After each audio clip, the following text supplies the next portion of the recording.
William Booth nasceu em 10 de abril de 1829, nesta pequena casa em Nottingham, Inglaterra. A casa ainda está de pé e faz parte de uma fila de habitações geminadas conhecida como Nottington Place. Quando William Booth era jovem, esta rua ficava na periferia da cidade. Foi nesta capela da Igreja Metodista Wesleyana que, aos 15 anos, William Booth se converteu e deu início ao seu serviço a Deus, culminando na fundação do Exército de Salvação. Foi neste quarto, embaixo da capela, onde William Booth se ajoelhou junto à mesa e orou. Mais tarde ele disse: "Eu queria estar bem com Deus, eu queria estar bem comigo mesmo, e eu queria gastar minha vida para levar outros a uma vida melhor." Atualmente, existe uma placa no piso da sala para marcar o local. Em 1852, William Booth foi ordenado ministro da Igreja Metodista Nova Conexão. Este retrato foi entregue a ele, em reconhecimento ao seu trabalho árduo em Sheffield e outros lugares.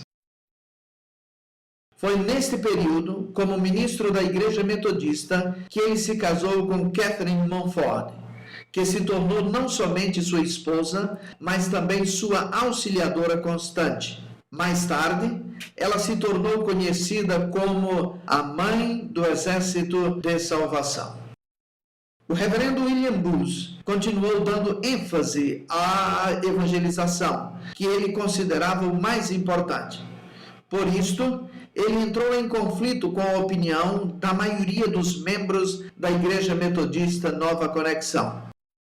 Durante a conferência de 1861, foram impostas algumas limitações à sua liberdade, que ele não podia aceitar. Mas foi a senhora Booth que, tomando a frente da situação, bateu com os pés no chão da galeria e gritou: "Nunca!" William Booth, concordando plenamente com sua esposa e ignorando os gritos de ordem, abandonou a conferência. Após 7 anos de dedicação ao serviço, William Booth se demitiu para que sua liberdade de ação fosse mantida. Uma série de acontecimentos que se seguiram o levaram a se mudar para Londres. Numa noite, ao passar pelo prédio público de nome O Mendigo Cego, havia um grupo de missionários finalizando uma reunião. Outras reuniões foram realizadas numa tenda erguida sobre um cemitério Quaker em Whitechapel. Naquela época, uma área extremamente violenta e carente de Londres. Cerca de 200 ou 300 pessoas mal vestidas e mal cheirosas se reuniam naquele lugar. William Booth, um homem imponente de palavra forte, conquistou a atenção da multidão de descrentes e negligenciados que lotavam a tenda, apesar da ação raivosa de alguns rudes que rasgavam a tenda com sua faca. Em mais de uma ocasião, as cordas foram cortadas ao ponto de derrubar as tendas sobre as pessoas que se encontravam dentro. Mas chegava o frio do inverno. Ventos fortes e gelados penetravam a tenda. A congregação diminuiu. Houve a necessidade de encontrar outros lugares para se reunirem. As reuniões passaram a ser feitas em teatros nas noites de domingo. Outros prédios passaram a ser usados de forma temporária. Em 1864, veio o ponto de virada na história da missão. Uma taverna, conhecida como Estrela do Oriente, foi comprada e transformada em sede permanente. Esta imagem do relatório da Missão Cristã de 1867 mostra o prédio após tal transformação. Também temos a primeira evidência do uso de bandeiras. A bandeira erguida sobre o prédio pode ser considerada como precursora das bandeiras utilizadas hoje no Exército de Salvação. Uma placa na frente do prédio mostra algumas das atividades em que William Booth se envolvia naquela época. Neste período, ele era superintendente-geral da missão. No seu interior, havia um grande salão construído, originalmente para ser um salão de boliche. Ele acomodava 300 pessoas sentadas e ficava lotada todas as noites da semana. Em 1869, a missão passou a ter um número de filiais, mas ela ainda não possuía uma matriz. Na rua Whitechapel, um edifício conhecido como o Mercado do Povo foi construído, onde mercadorias baratas de todos os tipos eram vendidas.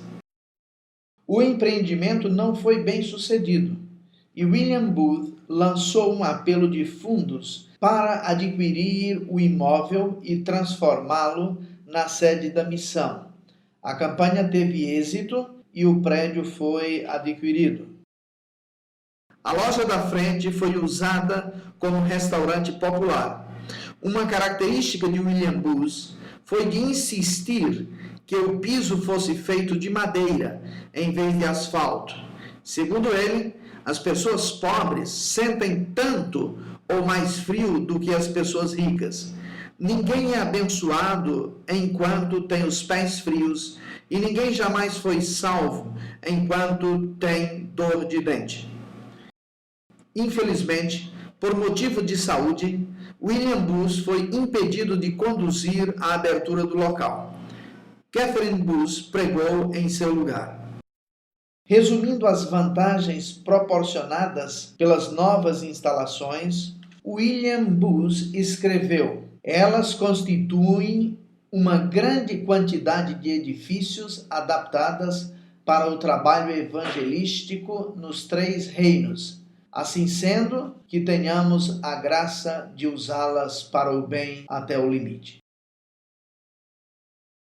Enquanto isso, a vida familiar de William e Catherine Booth continuou. Aqui os vemos em 1862, o casal com 5 dos seus filhos. Entre o pai e a mãe está o Bramwell, que se tornaria mais tarde o segundo general do Exército de Salvação.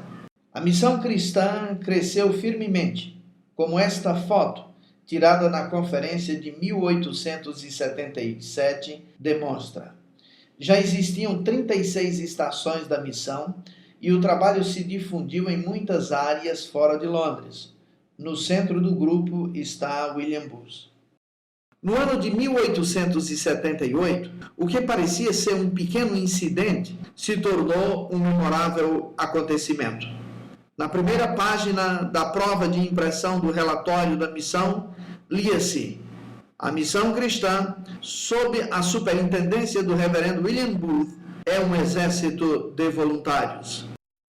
William Booth estava estudando o texto em seu quarto com Bramwell e Hayton, quando Bramwell, ao ver a frase exército voluntário, disse: eu não sou nenhum voluntário, ou sou um soldado regular, ou não sou nada. William Booth olhou para seu filho, apanhou sua caneta e em seguida riscou a palavra voluntário. Em seu lugar escreveu salvação. Esta foi a primeira vez que se registrou a descrição exército de salvação. Fora da conferência e pelas mãos de William Booth veio a inspiração para o nome surpreendente, que descrevia bem o verdadeiro propósito e caráter da organização. Que o nome é totalmente apropriado, jamais foi contestado. No início, como se pode observar nesta foto do corpo de Esther, tirada em 1888, havia uma grande variedade nos estilos usados pelas pessoas. Em 1883, William Booth, já sendo universalmente conhecido como o general, chamou a atenção para a importância e valor do uniforme como meio de divulgação e publicidade. Fotografias antigas do ano de 1880 também foram preservadas, mostrando o quanto a música foi adotada pelos salvacionistas. Esta é a família Fry, famosa entre os músicos salvacionistas que formaram a primeira banda. O general, sempre um grande amante da música, escreveu naquele tempo: a música é para a alma como o vento é para o navio, soprando-a na direção que deve ser levada. Típica desta época é a banda do corpo de concert. A música vocal também foi profundamente alterada nesta época. A palavra hino foi substituída por cântico do Exército de Salvação. Entre os membros dessa brigada de cantores, adoradores e oradores estão Emma e Evangeline Booth. Com o advento das bandas e brigadas de cantores em grande escala, a música se tornou tão importante que o general criou um departamento de música. Richard Leiter, com o violino, Henry Hill e Fred Fry, como a primeira equipe, foram incumbidos de fazer o melhor uso da música no Exército de Salvação. Em 1881, a sede do Exército foi transferida para a Rua Vitória 101, na cidade de Londres. O edifício fora destinado a ser a sede da equipe do quartel, e o foi durante 60 anos até ser destruído pelo fogo, como resultado de um bombardeio em maio de 1941. Logo em seguida, o orfanato de Lower Clapton, em Londres, foi adquirido para tornar-se o centro de congressos e treinamentos. Foi dado mais um passo importante. O prédio continha um grande salão, com capacidade para acomodar milhares de pessoas e mais 2 grandes anexos para o treinamento dos cadetes. O general escreveu aos soldados: a nação está se despertando para a nossa existência e temos sido chamados para diversos lugares. As primeiras forças expedicionárias partiram em 1880 para os Estados Unidos e logo a seguir para a Austrália e França. A seguir, os destinos foram Canadá, Suíça, Índia, Ceilão, Suécia, África do Sul e Nova Zelândia. As fotografias que sobreviveram desta época mostram alguns dos pioneiros que partiram para diferentes países. Aqui estão as moças que navegaram para a América, junto com o comissário Hamilton, em 1888. Este esboço mostra uma das primeiras reuniões nos Estados Unidos. Os pioneiros que foram para a Suécia fizeram um excelente trabalho. Na Índia, os primeiros salvacionistas fizeram uma adaptação ao vestuário indiano, a fim de se aproximar do povo como irmãos. O primeiro congresso internacional foi realizado na cidade de Londres, em 1886. Os 19 países onde a bandeira do exército já flutuava foram representados. O general e senhora Booth falaram expressando gratidão a Deus pela expansão do Exército de Salvação. Ao longo dos duros anos de batalha, William Booth sempre teve Catherine Booth ao seu lado, conduzindo e organizando reuniões, dando sábios conselhos, o que a levou a ganhar o título de Mãe do Exército de Salvação. Em 1890, depois de uma longa e dolorosa doença, Catherine faleceu. Ela foi reconhecida como uma das mais notáveis mulheres do século XIX. Também a ela deve-se dar grande crédito pela participação na fundação do Exército de Salvação. William Booth prosseguiu sozinho por mais 22 anos.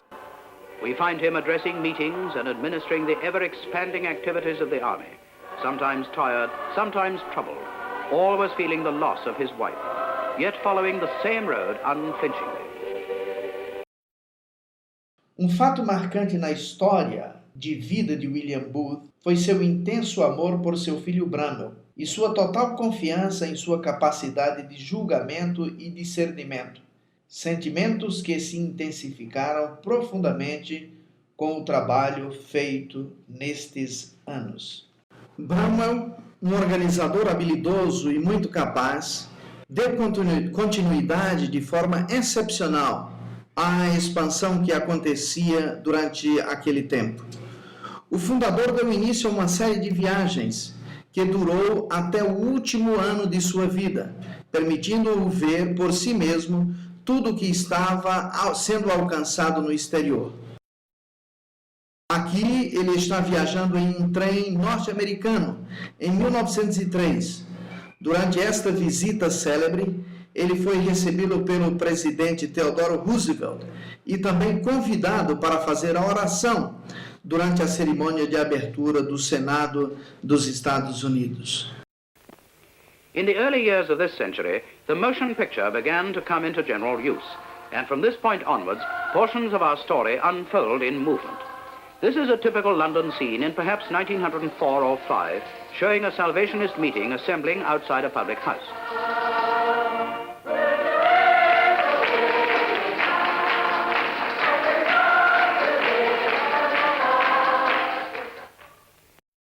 Vejamos outra cena deste mundo 110 anos atrás. Esta cena mostra trânsito perto da Mansion House, Londres. Among the earliest motion pictures of the Army's activities that have been preserved are some scenes of the International Congress in London in the year 1904. Coming out of the Congress meeting are some of the thousands who took part. The hall used was a temporary building in the Strand, specially erected for this purpose.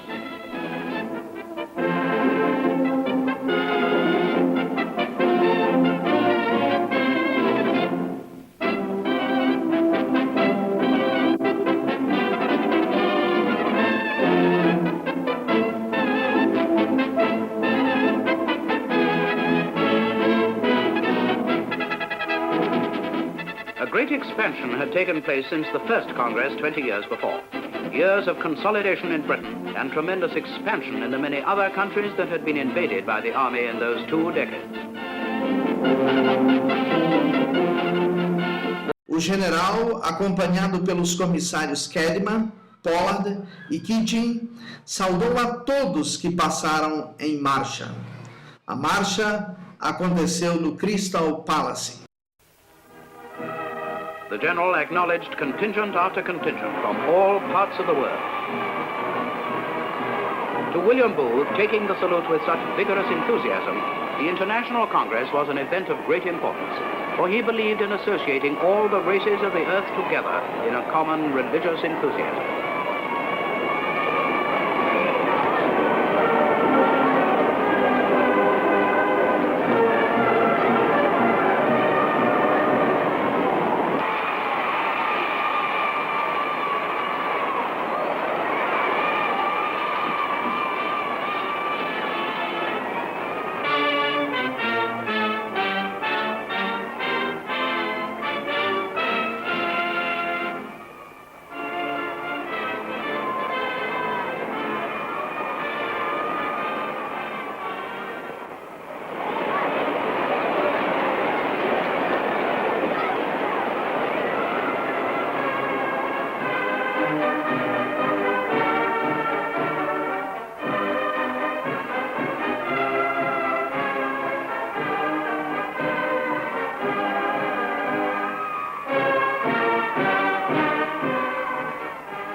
Many great meetings were held, like this one, inside the Crystal Palace.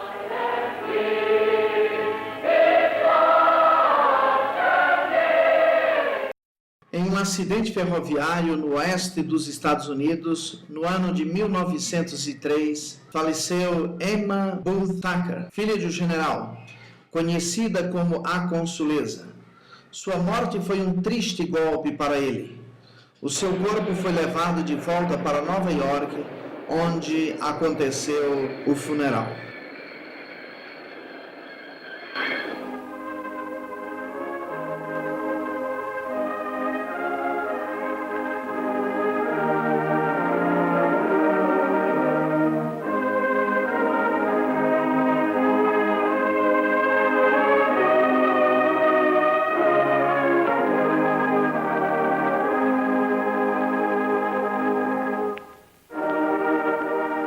These scenes, filmed in 1903, are the oldest portions of cinematograph film dealing with Army history known to be in existence.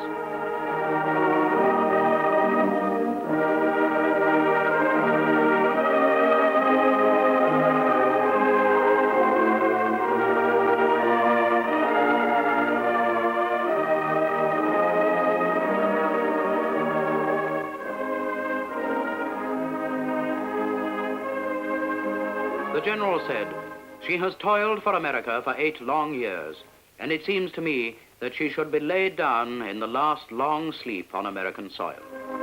She was buried in the Woodlawn Cemetery in New York, where a vast crowd collected. Her passing was mourned not only by large numbers of the United States, but by Salvationists and their friends everywhere. The founder referred to her death as the loss of his left hand.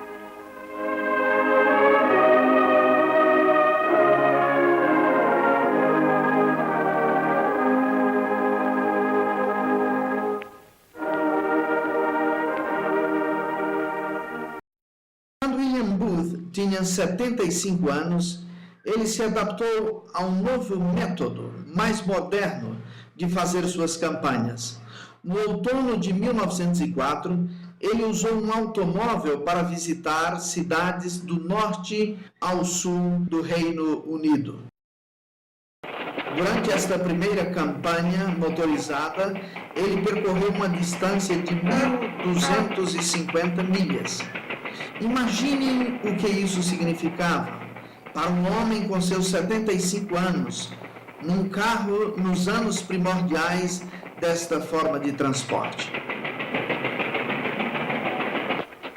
There were some people who disapproved of these methods, but on the whole, the imagination of the world was struck with sympathy and approval that this very old man should adopt the latest invention of science at the end of his life's work.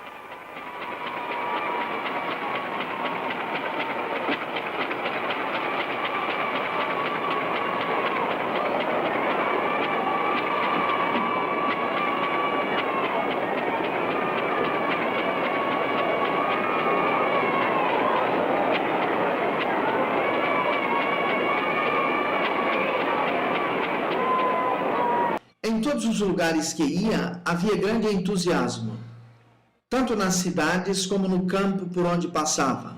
Um grande número de pessoas se juntava para ouvi-los. William Booth, que por um longo tempo sofria grande oposição, alcançou em sua velhice popularidade mundial. Seu trabalho foi reconhecido como o trabalho de um homem inspirado pelo seu amor honesto pela humanidade. Fazer uma campanha motorizada rapidamente se tornou um dos métodos estabelecidos pelo general. Com seu carro, ele viajou pela Inglaterra, Escócia e País de Gales. Ele enfrentou alguns percalços que nem sempre foram fáceis a serem resolvidos naquela época, como, por exemplo, consertar um pneu furado. Não era tarefa fácil.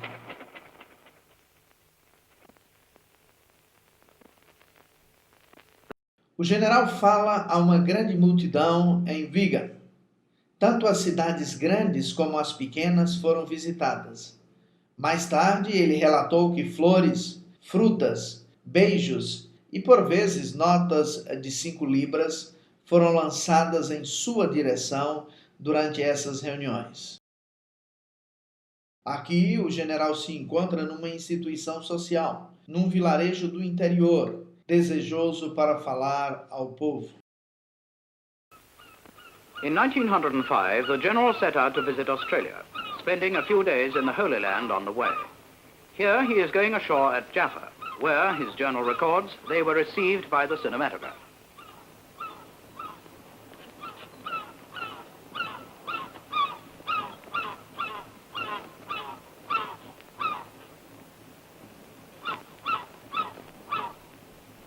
He is accompanied by his faithful aide-de-camp, Lawley. The General's program was a full one.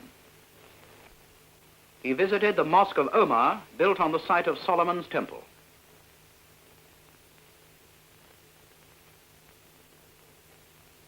At Bethany, he visited the house of Martha and Mary.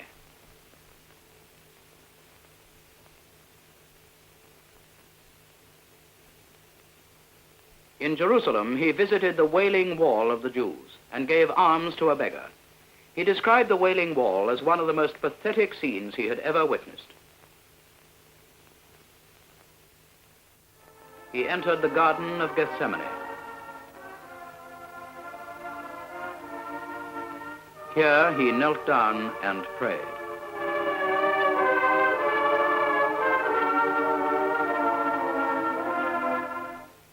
The climax of his visit to the Holy Land was when he climbed Mount Calvary and read a manifesto he had prepared, calling on all who name the name of Christ to follow his example and make a desperate effort on behalf of the salvation of the lost world.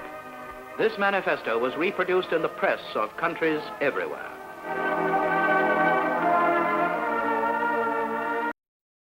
O general chegou em casa após sua longa turnê e foi recebido por Bramwell Booth, pelo chefe do Estado-Maior e pelo comissário Haig. Mais tarde, naquele mesmo ano, ele recebeu uma grande honra da cidade de Londres. Lhe foi concedida a liberdade da cidade. Este foi um dos grandes momentos de sua vida. Um ano mais tarde, ele foi novamente agraciado com um doutorado honoris causa em Direito Civil pela Universidade de Oxford. Mesmo chegando aos seus 80 anos, William Booth continuou a dirigir o exército e pessoalmente viajou dezenas de milhas anualmente. Em 1907, ele visitou o Canadá, Japão e os Estados Unidos. Enquanto estava nos Estados Unidos, ele foi convidado à Casa Branca pelo presidente Theodore Roosevelt. Saindo da Casa Branca, ele foi visto aqui, entrando no seu automóvel.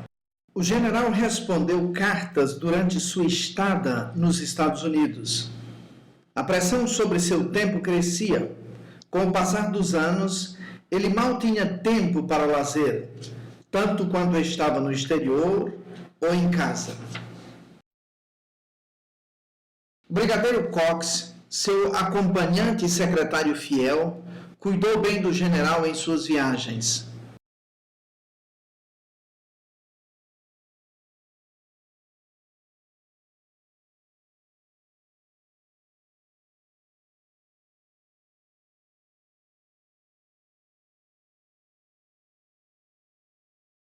Nessa cena, sua filha Evangeline entra com algum assunto de negócios ou detalhes referentes à viagem, que necessitavam ser discutidos antes da sua partida.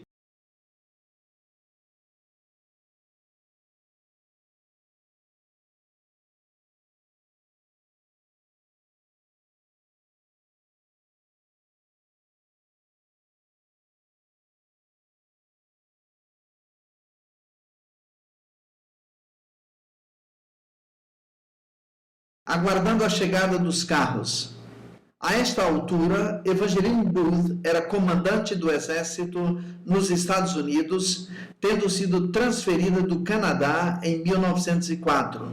Mais tarde, ela se tornou a 4ª general do Exército de Salvação.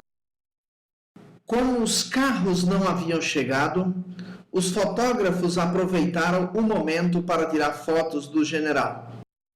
Suas viagens ao redor do mundo continuaram. Aqui Vemos o general desembarcando na cidade do Cabo, na África do Sul, no ano de 1908. Ele visitou outros lugares da África do Sul, incluindo Kimberley. Ele continuou com suas viagens de carro pela Inglaterra e viajou milhares de quilômetros. Quando fez 80 anos, visitou a Dinamarca, Suécia, Finlândia e São Petersburgo, na Rússia. Ele continuou suas visitas internacionais até alcançar 83 anos de idade. Nos últimos anos de sua vida, viveu numa casa modesta em Hadley Wood, no norte de Londres. O general passou muitas horas trabalhando em seu escritório. No dia em que fez 83 anos, escreveu: "Todos consideram que é quase um milagre que eu possa estar tão jovem, cheio de energia e capaz de tanto trabalho." Até o fim de sua vida, ele permaneceu falando sobre trabalho e pensando em seus companheiros. Aqui ele está acompanhado de seu fiel cão pastor Jib, alguns meses antes de sua morte. A última vez que o general foi visto em público foi no Royal Albert Hall, no dia 9 de maio de 1912, falando para 9.000 pessoas. Se referindo à iminente operação de cataratas, ele disse: "Estou indo para o estaleiro para reparos." No final de sua vida, ele ficou totalmente cego. On the 20th of August 1912, William Booth, God's soldier, laid down his sword. He lay in state in the Congress Hall, London. Thousands came to pay tribute.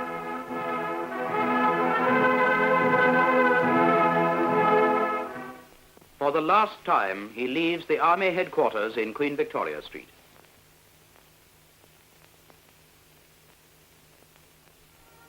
Through the streets of London, his funeral procession passed, through the city of which he was freeman.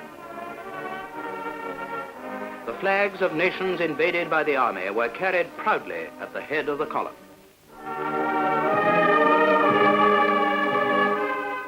The whole traffic of this metropolis was arrested by one of the densest multitudes that ever thronged its thoroughfares. As the carriage passed the Mansion House, the Lord Mayor of London saluted the coffin.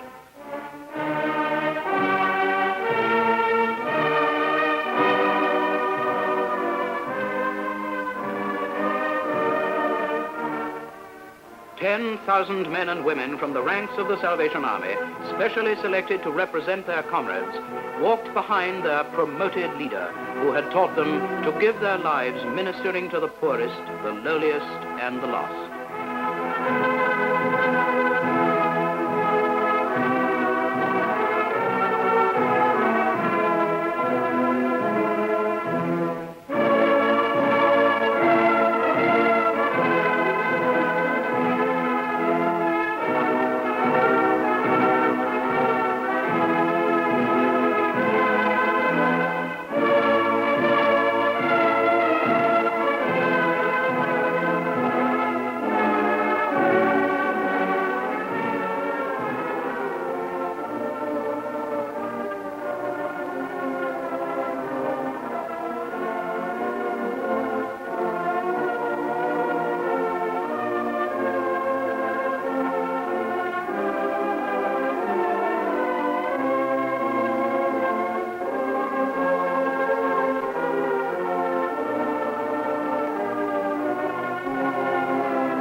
The world recognized that with the passing of this man, one of its great fighters had passed away. Messages of sympathy rained in from every quarter of the globe. Every newspaper of any consequence paid its tribute. No man ever finished his earth's battle with so universal a triumph.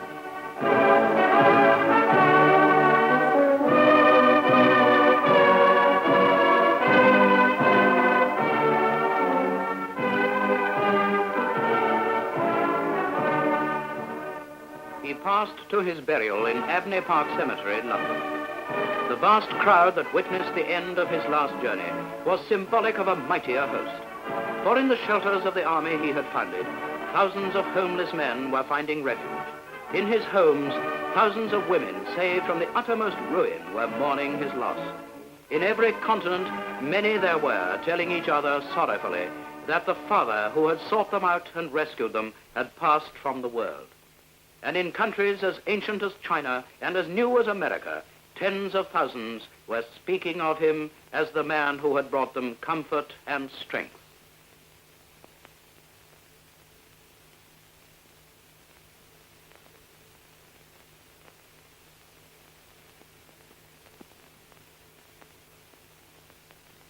And so William Booth was laid to rest. But it is the way of Salvationists to see triumph in death, to see it as promotion to a greater glory. And so his son Bramwell turns to the great crowd and leads them in singing, "Servant of God, well done."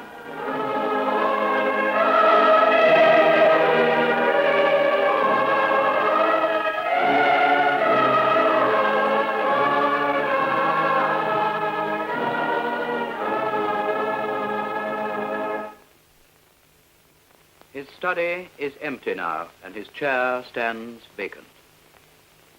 But his work goes on. His followers have carried it to the farthest limits of the world, and many of his unfulfilled dreams have been gloriously brought to pass.